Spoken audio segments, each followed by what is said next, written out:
মধ্যপ্রাচ্যের সংঘাতে প্রাণ হারানো মৌলভীবাজারের বড়লেখার প্রবাসী সালেহুদ্দিন চিরনিদ্রায় শায়িত হলেন নিজের গ্রামের মাটিতে।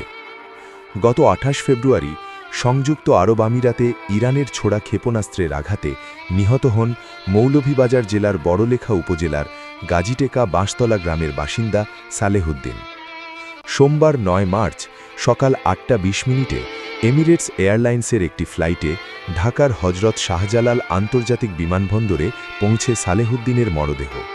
সেখানে মরদেহ গ্রহণ করেন পররাষ্ট্র প্রতিমন্ত্রী শামা ওবায়েদ ইসলাম এবং প্রবাসী কল্যাণ ও বৈদেশিক কর্মসংস্থান প্রতিমন্ত্রী মোহাম্মদ নুরুল হক। পরে সোমবার দুপুরে আরেকটি ফ্লাইটে করে মরদেহ নেওয়া হয় সিলেট ওসমানী আন্তর্জাতিক বিমানবন্দরে। সেখানে মরদেহ গ্রহণ করেন শ্রম ও কর্মসংস্থান এবং প্রবাসী কল্যাণ ও বৈদেশিক কর্মসংস্থান মন্ত্রী আরিফুল হক চৌধুরী।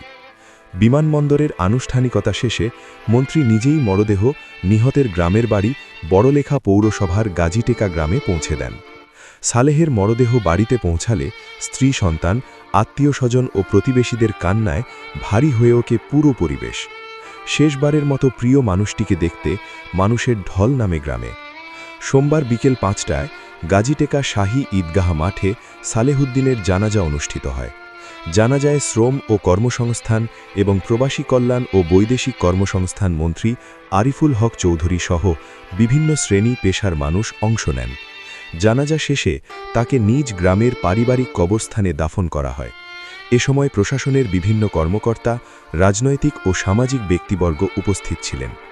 শেষ বিদায়ে বড়লেখা অশ্রুসিক্ত হৃদয়ে স্মরণ করল তার সন্তান সালেহুদ্দিনকে, যিনি জীবিকার সন্ধানে পাড়ি দিয়েছিলেন প্রবাসে, কিন্তু ফিরে এলেন নিথর দেহ হয়ে নিজের মাটিতে।